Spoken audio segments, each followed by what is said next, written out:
Hello അസ്സലാമലൈക്കും, welcome back to Pavas kitchen. ഇന്ന് ഞാനൊരു സമോസയുടെ റെസിപ്പി ആയിട്ടാണ് വന്നിട്ടുള്ളത്. അപ്പോൾ പെട്ടെന്ന് തന്നെ നമുക്ക് വീഡിയോയിലേക്ക് കടക്കാം. വീഡിയോയിലേക്ക് പോകുന്നതിന് മുമ്പായി പവാസ് കിച്ചൻ ചാനൽ ആദ്യമായിട്ട് കാണുന്ന കൂട്ടുകാരാരെങ്കിലും ഉണ്ടെങ്കിൽ പ്ലീസ് ഒന്ന് സബ്സ്ക്രൈബ് ചെയ്തേക്കണേ. തൊട്ട് കാണുന്ന ബെല്ലൈക്കൺ അമർത്തി ഓൾ പ്രസ് ചെയ്താൽ ഞാൻ അപ്ലോഡ് ചെയ്യുന്ന എല്ലാ വീഡിയോസും നിങ്ങൾക്ക് അപ്പോൾ തന്നെ നോട്ടിഫിക്കേഷനായി ലഭിക്കുന്നതാണ്. ശരിയെങ്കിൽ നമുക്കിനി വീഡിയോയിലേക്ക് കടക്കാം. സമൂസ റെഡിയാക്കാൻ വേണ്ടി ഞാനൊരു പാനിൽ എണ്ണ ചൂടാക്കാൻ വെച്ചിട്ടുണ്ട്. എണ്ണ നന്നായിട്ട് ചൂടായി വരുമ്പോൾ അതിലേക്ക് കറിവേപ്പിലയും പച്ചമുളകും ചെറിയ പീസുകളാക്കി അരിഞ്ഞത് ഇട്ട് കൊടുക്കാം. ഞാനൊരു 3 പച്ചമുളകാണ് ഇട്ടിട്ടുള്ളത്. പച്ചമുളകും വേപ്പിലയും ഒന്ന് ചൂടായി വരുമ്പോൾ നമുക്കിതിലേക്ക് സവാള ചേർത്ത് കൊടുക്കാം. ഞാനൊരു 3 സവാളയും ഒരു കഷ്ണം ഇഞ്ചിയും ഒരു 5 അല്ലി വെളുത്തുള്ളിയും അരിഞ്ഞതും ചേർത്തിട്ടുണ്ട്. ഇതിനി നമുക്ക് നന്നായിട്ടൊന്ന് മിക്സ് ചെയ്ത് കൊടുക്കാം.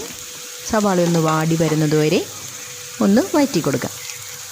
ഞാനിപ്പോൾ ഇതിന് 3 വലിയ സവാളയാണ് എടുത്തിട്ടുള്ളത്. നിങ്ങളുടെ കയ്യിൽ ചെറിയ സവാളയാണെങ്കിൽ ഒരു 5 എണ്ണം എടുക്കാം. കാരണം സവാള നന്നായിട്ട് വാടണം. വാടിക്കഴിഞ്ഞ് വരുമ്പോൾ കുറച്ചേ ഉണ്ടാവുള്ളൂ. അപ്പോൾ അതുകൊണ്ട് നമ്മൾ കൂടുതൽ സവാള എടുക്കണം. ഇനി ഇതിലേക്ക് നമുക്ക് ഉപ്പ് ചേർത്ത് കൊടുക്കാം. ഞാനിപ്പോൾ ഒരു 1/2 സ്പൂൺ ഉപ്പ് ചേർക്കുന്നുണ്ട്. ഇനി ഇത് നന്നായിട്ട് വഴറ്റിയെടുക്കാം.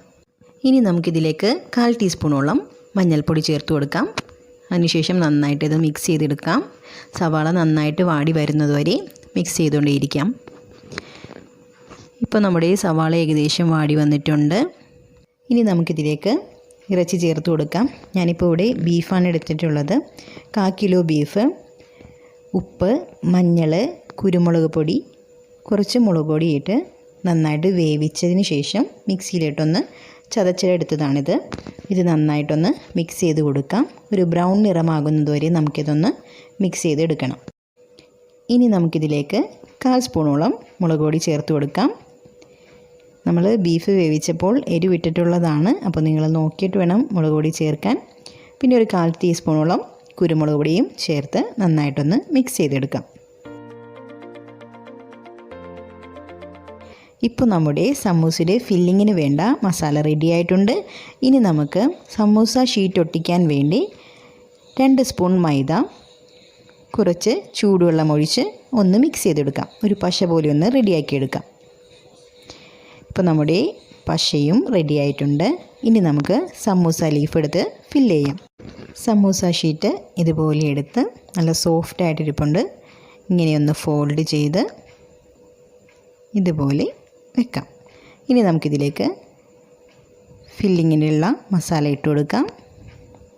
ചില സമൂസ ഷീറ്റ് നമ്മൾ കടയിൽ നിന്നൊക്കെ വാങ്ങിക്കുമ്പോൾ ഭയങ്കര ഹാർഡായിരിക്കും. അപ്പോൾ നമ്മളൊന്ന് ഒരു ഫ്രൈങ് പാനിലിട്ട് ഒന്ന് ചൂടാക്കിയെടുത്താൽ മതിയാകും. അപ്പോൾ നല്ല സോഫ്റ്റായിട്ട് കിട്ടും. ഇപ്പോൾ ഇതെനിക്ക് കടയിൽ നിന്ന് വാങ്ങിച്ചപ്പോൾ നല്ല സോഫ്റ്റായിരുന്നു. ഇനി നമുക്കിതൊന്ന് പശ വെച്ചിട്ട് ഒട്ടിച്ചു കൊടുക്കാം. ഇതുപോലെ കുറച്ച് പശയൊന്ന് തേച്ച് ഇങ്ങനെ തേച്ച് ഒട്ടിച്ചു കൊടുക്കാം. ഇതുപോലെ ബാക്കി വരുന്ന ഭാഗം കുറച്ചുകൂടി പശ തേച്ച് നമുക്ക് ഒട്ടിച്ചു കൊടുക്കാം. അല്ലെങ്കിൽ അത് കട്ട് ചെയ്തെടുക്കാം.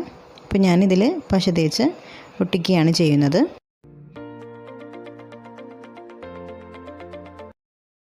അപ്പോൾ ഇതുപോലെ ബാക്കിയുള്ള സമൂസയും നമുക്ക് റെഡിയാക്കി എടുക്കാം. ഇപ്പോൾ ഞാൻ എല്ലാ സമൂസയും റെഡിയാക്കി വെച്ചിട്ടുണ്ട്. ഇനി നമുക്കിത് ഫ്രൈ ചെയ്യാം. എണ്ണ നന്നായിട്ട് ചൂടായതിന് ശേഷം നമുക്കിത് ഫ്രൈ ചെയ്ത് എടുക്കാം.